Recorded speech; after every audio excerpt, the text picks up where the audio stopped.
Hi everyone, and welcome to Horror Spectator. If you're new here, consider subscribing. We dive deep into the darkest, most chilling real-life horror stories out there. And if you're a returning viewer, I'm so glad to have you back, friend.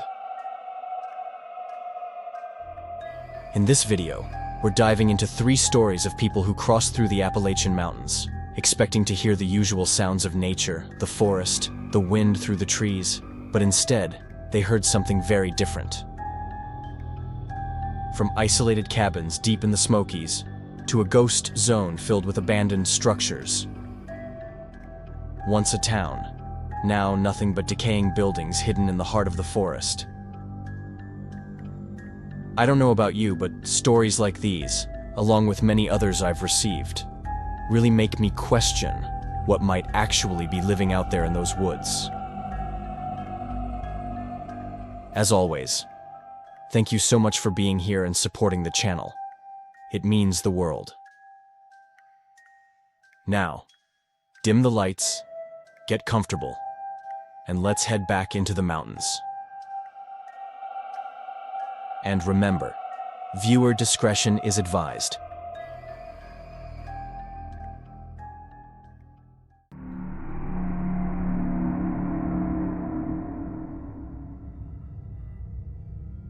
This all happened just a week ago, and honestly, I still can't wrap my head around what really went down.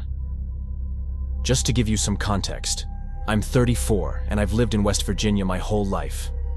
I grew up in these mountains, so I've been hiking the Appalachians for years. It's kind of a tradition for me, and since I run my own business, I've got the freedom to take time off whenever I want.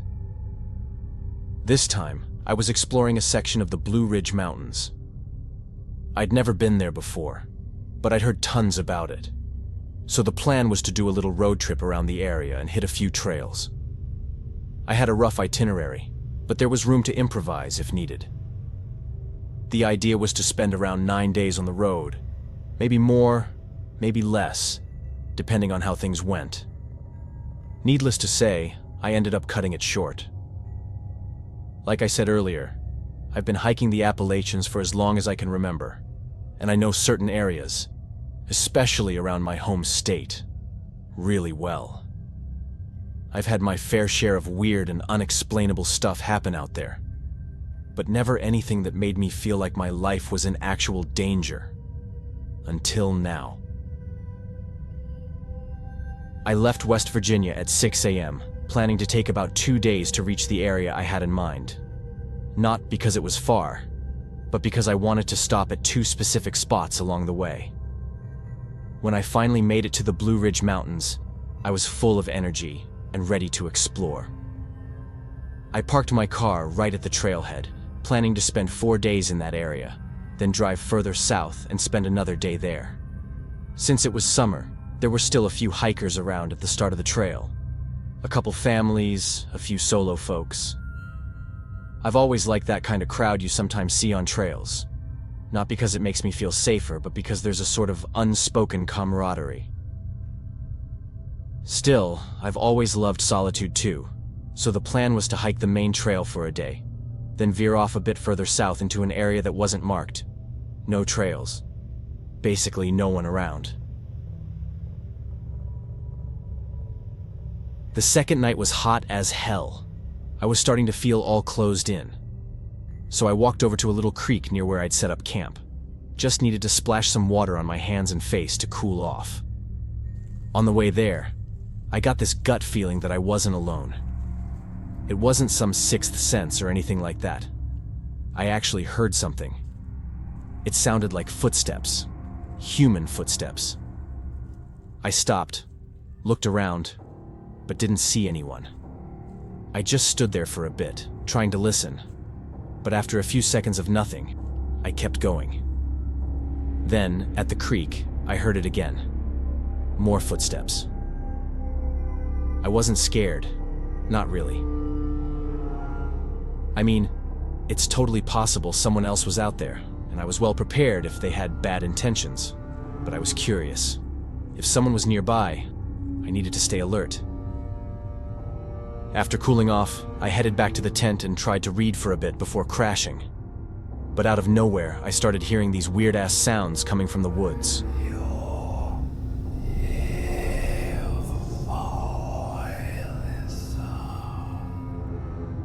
I knew right away it wasn't a natural sound. It was artificial. Parts of it even sounded mechanical. It was clearly a man's voice trying to be creepy, but I could tell it was a recording. I studied music well into adulthood, so my ears trained for stuff like this. Knowing it was a recording just confirmed there really was someone out there trying to mess with me.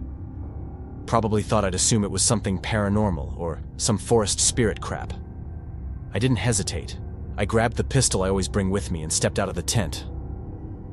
I shouted that I was armed and told whoever was out there to back the fuck off and leave me alone. But the noises kept going. So I followed them, gun steady, not flinching. Just a few feet from the tent, I saw this old radio on the ground, playing those messed up sounds. As soon as I spotted it, I didn't go any closer. It looked like a setup, like a trap. I scanned the trees around me, made sure no one was nearby, then grabbed the radio. Again, I shouted that I was armed and wasn't playing games. Then, I went back to the tent. I hadn't even been back inside 2 minutes when I felt a phone vibrating under my sleeping bag. I froze. That feeling that someone had been inside my tent chilled me to the bone. I grabbed the phone, and on the screen was a message. We're outside, and it doesn't matter that you're armed. You've got nowhere to go. We? Plural? Up until that point, it hadn't even crossed my mind that it could be more than one person. That's when things got real. If it was more than one, it didn't matter if I had a gun. Chances were, they had weapons too. And now, I was outnumbered. For the first time, I realized this was a serious situation. My life might actually be in danger. I had to get out of there, whatever it took. My mind was racing through all the possible scenarios. But the truth is, I didn't have many options.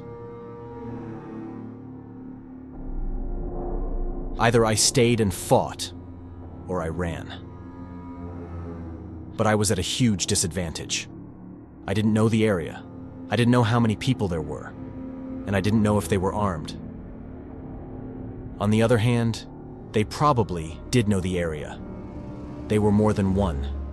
And odds were, they had weapons too. So I made the only choice I could. I ran.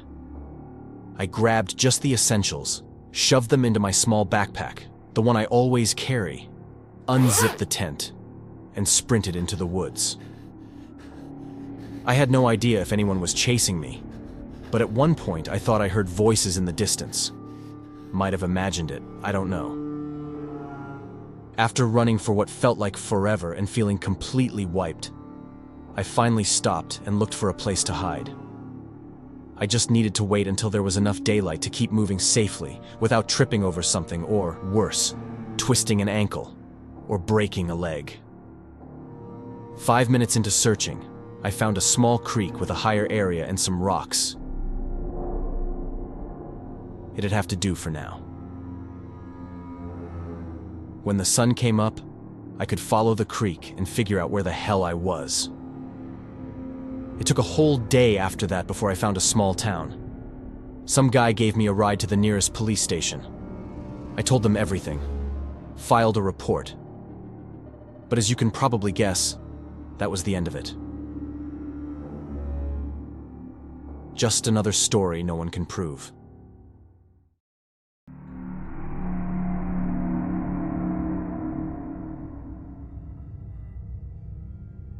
Hey, my name is Lucas, and in the summer of 2024, so about a year ago, I decided I was going to spend a couple of weeks in a cabin in the Smoky Mountains. 2 guys from my gym had already been out there, and both of them said they'd go back in a heartbeat. So, when I finally made up my mind to take some time off for myself, I figured I'd check out prices in that area. I was pleasantly surprised, so I booked it right away. When I got to the cabin, I was pretty impressed. For the price, I was expecting something older, maybe even a little run down or musty, but it was way nicer than I'd imagined. The car was parked about a 45-minute hike away from the cabin, which I was totally fine with. Even though I'd never really been the outdoorsy type, not much of a camper or hiker, this felt like the right mix of nature and comfort. Plus, I felt like I'd prepped as well as I could. I'd mapped out my days too, more or less. A good balance between hiking and relaxing. Exactly what I needed. But things started going wrong pretty much the first night. And only later, probably because I was inexperienced, did I realize I should have gotten the hell out of there sooner. I should have been better at recognizing the signs. I should have left. I'd just finished dinner, and the plan was to unpack a few more essentials and then relax with a book before bed. I hadn't even gotten through 2 pages when I noticed something moving past the window. I immediately stared in that direction, trying to make something out in the darkness outside the cabin. I couldn't see anything at first, so I got up and walked over to the window. But all I could see was the endless trees fading into a black so deep you couldn't tell where the forest ended, or if it just kept going. I don't know how long I stood there, just staring out. But after a while, I actually smiled to myself, thinking I was off to a great start. First night out in the woods, and already seeing things. I still had 9 more nights to go. I ended up closing the windows, not because I was scared, but just for comfort, and went back to my book. But I couldn't really get into it again, so I gave up and decided I'd call it a night a bit earlier than planned. I woke up around 4 a.m., completely drenched in sweat and with this overwhelming certainty that someone had called my name. Like I'd been pulled out of a nightmare by someone physically shaking me. But after a few minutes sitting up in bed, I couldn't remember the dream, and clearly, there was no one else there. So I got up, went to the bathroom, and splashed some water on my face. After I dried my face off, I headed back to the bedroom. The plan was to try and sleep again, but not before peeking out the window. The cabin had 2 floors, so even though I'd shut the shutters on the ground floor windows, the window in my room was still open. I've always liked sleeping with the window cracked open, and honestly, that was one of the main reasons I'd chosen a 2-story cabin, even though I was going solo. Outside, the forest was just as still as before. You could make out the first row of trees, but beyond that, it was pure black, like the forest ended right there, and beyond it was just nothing. I felt kind of embarrassed. It was only the first night and I already felt spooked. I'd never thought of myself as someone who scares easily, but here I was, clearly proving myself wrong. So I stayed put, convincing myself I was just imagining things, telling myself I was being soft and needed to toughen up. The same thing happened for 4 nights in a row.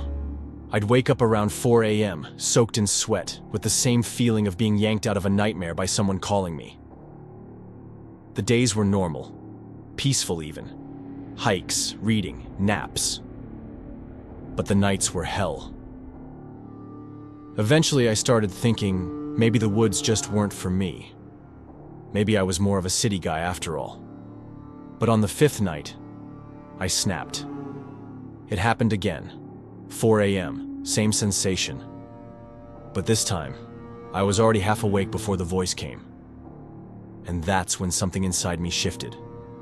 I knew, with absolute certainty, that what I was hearing wasn't part of the dream. It was coming from outside. So I answered. I got up right away and asked if there was someone there with me. That was the first time I ever responded, and I wasn't really expecting anything in return. But when I did get a response, every part of me just froze. They called my name again. I knew I recognized that voice. It was familiar, but I couldn't place it. It felt like a voice I'd grown up with. someone I'd known for years, but hadn't heard in a very, very long time. I opened the window and asked again if someone was out there, and this time, the voice didn't call my name. It just said, "Don't you remember me?" I knew something was wrong. I knew, like really knew, that if there was someone outside the cabin, I shouldn't open the door.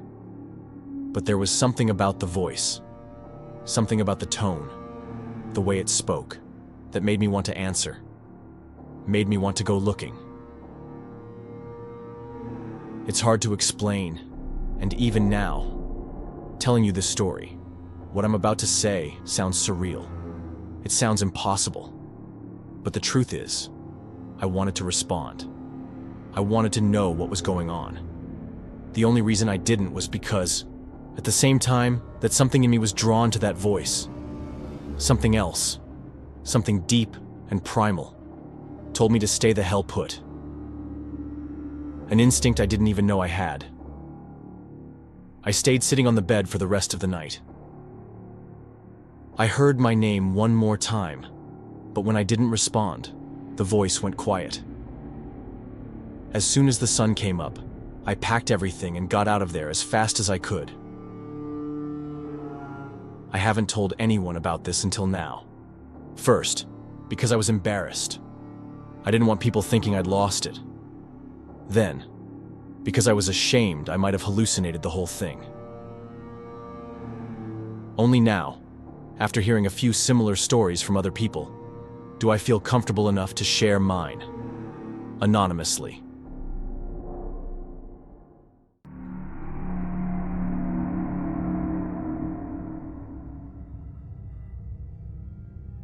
What I'm about to tell you happened 3 years ago, but the story itself is much older than that.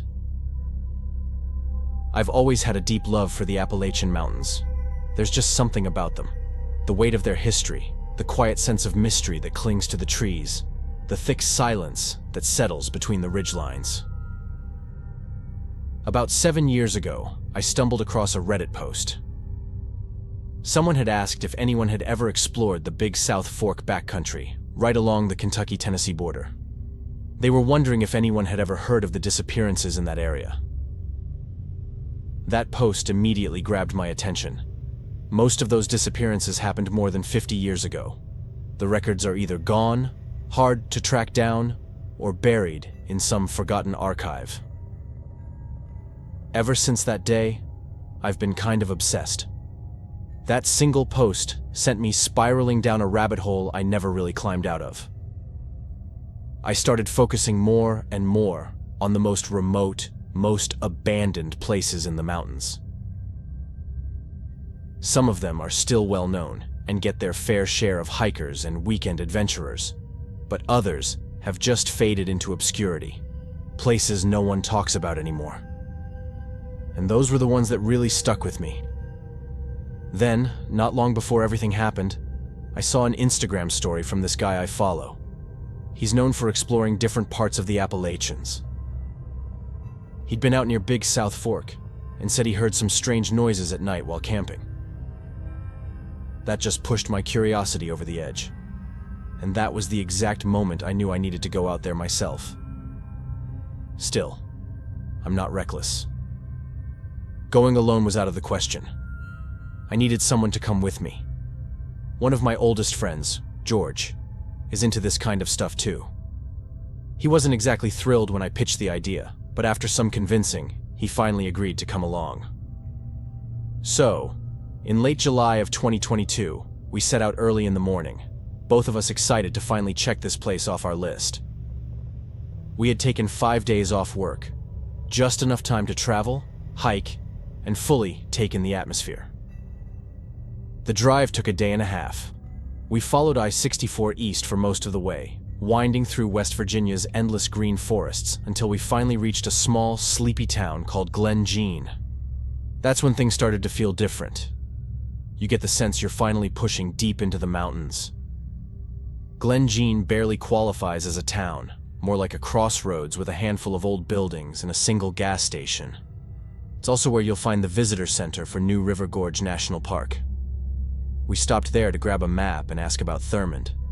The ranger was polite, but noticeably vague. He told us it was quiet out there, that not many people go that deep anymore, and to be mindful of the weather because the roads can get rough when it rains. From Glen Jean, we took Thurmond Road, a narrow, twisting strip of pavement that hugs Dunlop Creek the entire way. That part of the drive really stayed with me. There was water everywhere, running down moss-covered rocks, pooling along the roadside, seeping out from between the trees. The road was barely wide enough for a single car at times, and every turn felt like it was pulling us further away from anything familiar. The feeling was hard to describe, both beautiful and unsettling at the same time. It was like the air itself changed, heavier somehow, like we'd crossed into a deeper, older part of the world. After a few slow, wet miles, we finally reached the bridge that crosses the New River and leads into what's left of Thurmond. During the drive, I filled George in on everything I'd learned about Thurmond, how it used to be a bustling rail town back in the late 1800s, how it once processed more coal and money than almost anywhere else in West Virginia. Back then, 15 passenger trains came through every single day. Now, just a couple of Amtrak trains stop there each week, and the town's population is down to 5 people. The original train depot burned down in the 1890s, but a new one was built not long after, and it's still standing. You can even go inside. There's usually a ranger there, along with a few old-fashioned displays showing what the town used to look like. Just across the tracks, you can still see the remains of the old commercial row, buildings that once held banks, general stores, and restaurants. We walked past the old Goodman Kincaid building, where Mrs. McClure's restaurant used to be. Supposedly, it was a popular hangout spot back in the 40s, but now it's just a shell. Boarded windows and fading "no trespassing" signs. You could almost hear the past in the air. Distant train horns. Voices carried off long ago. George joked that it looked like the kind of place where a horror movie would begin. I laughed, but I could feel that knot in my stomach.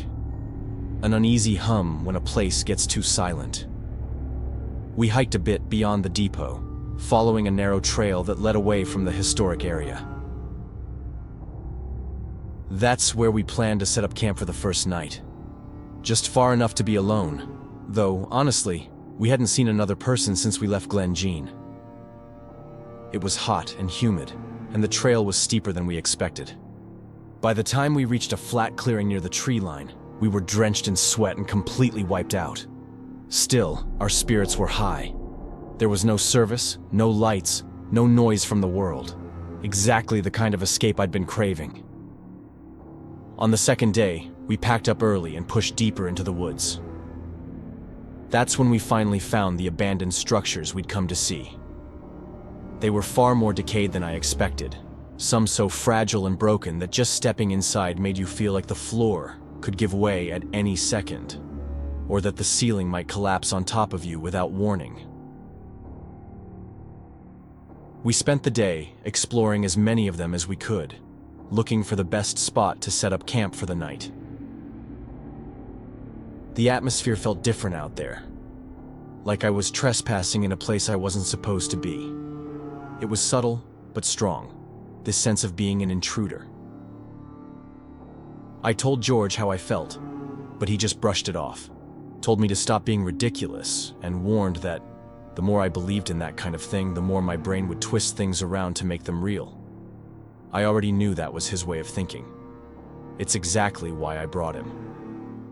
Eventually, we settled on camping near one of the old structures that still had 4 standing walls, but no roof. That way, we'd have some kind of shelter through the night beyond just our tent, but we wouldn't be under any crumbling beams that could fall on us in our sleep. Since it was just the 2 of us and the tent was huge, we were sharing it. At around 3:45 a.m., I woke up to what I could have sworn was George screaming. I honestly don't know for sure if he actually screamed, but I definitely woke up to something like that. I looked around, and he wasn't in the tent. Then I heard him call my name, and I asked what the hell he was doing outside. I expected him to say he just stepped out to pee, but he didn't answer. I asked again, and the only thing I got in return was the sound of my name. But the way he said it chilled me to the bone. I don't know how to explain it. It was his voice, but it didn't feel like him.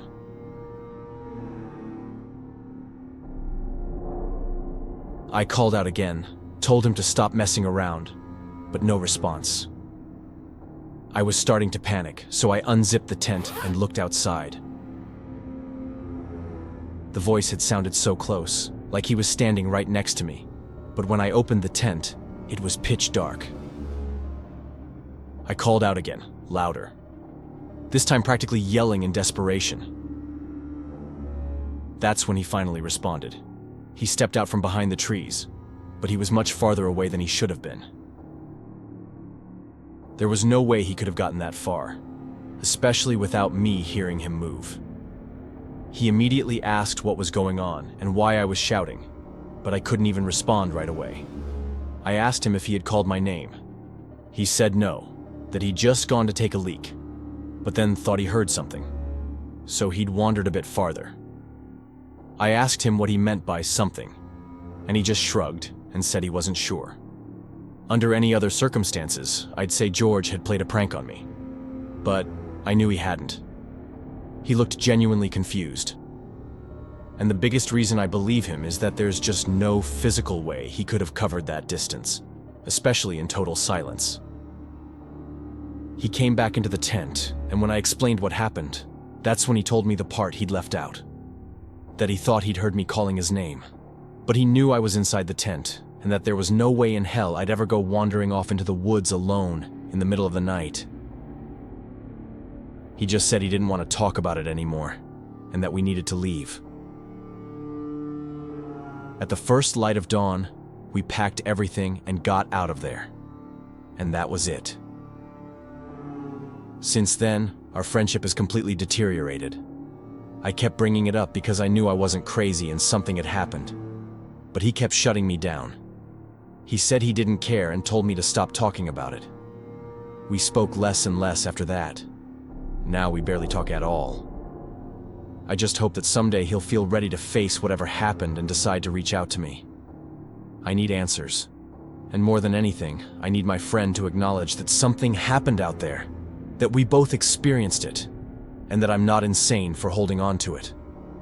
Until then, all I can do is wait and keep searching for stories like mine, accounts that might prove I'm not alone.